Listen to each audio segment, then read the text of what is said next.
So, solutions. That's easy to recite the data and just show you pictures of Lincoln Hills, but now we have to do something about it. As you can see on the slide, I'm focusing on 3 pieces of legislation, and these, as I said in the intro, were very purposeful.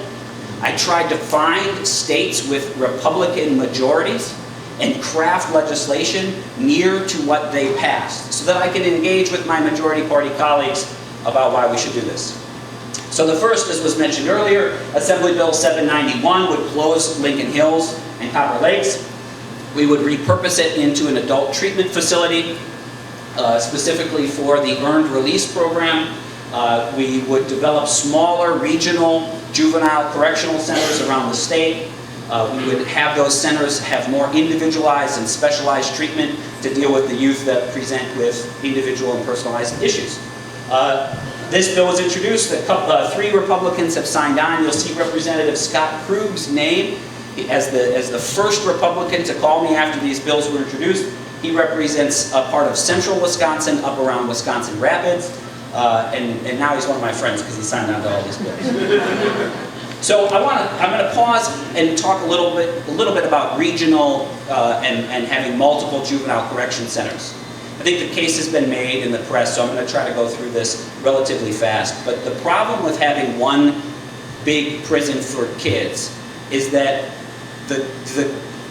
some of the kids have very serious treatment needs, and some don't. But they're all put together in the same facility, in the same classroom, often walking in the same group to and from different programs. And what ends up happening is that the kids that are low risk get made worse by commingling risks. And so to illustrate this point, I just have a couple of graphics about peer pressure. So when I was a young person, my parents asked me whose house I was going to go sleep over, and they would go call the parent to make sure I was actually going to their house, or more likely in my case, my friends' parents were the ones doing the calling because they were worried they were hanging out with me.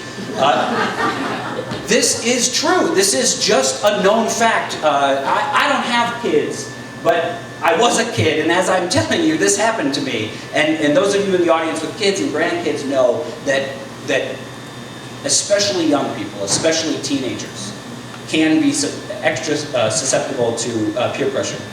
This idea of separating risks and needs is what the adult prison system does.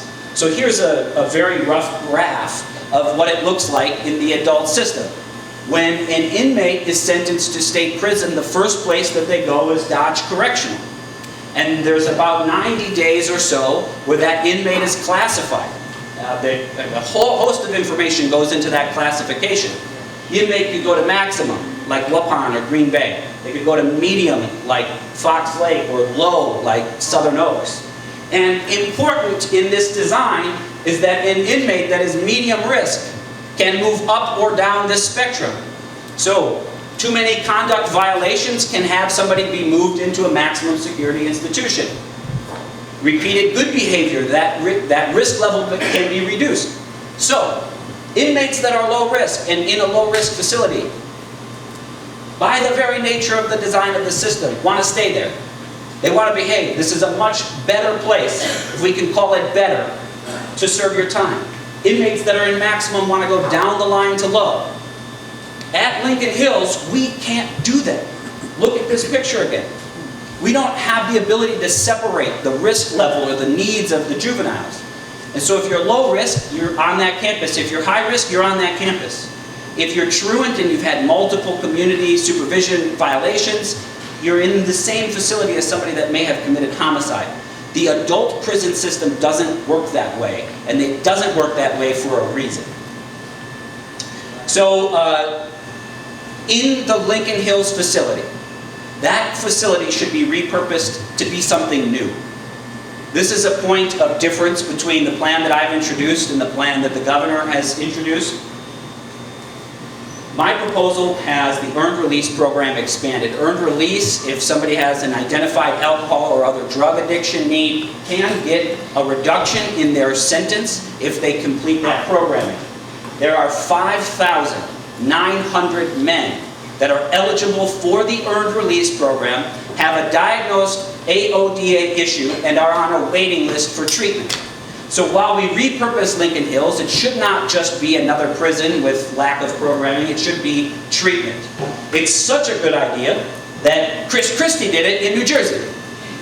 I don't often look at New Jersey Republicans for the examples in my legislation, but if they can do it in New Jersey, we should be able to do it here. So this is a key point, that as this debate goes forward, repurposing Lincoln Hills, it should not just be a medium security, an extra prison. It should be something new, and it should be designed to alleviate that backlog of treatment needs.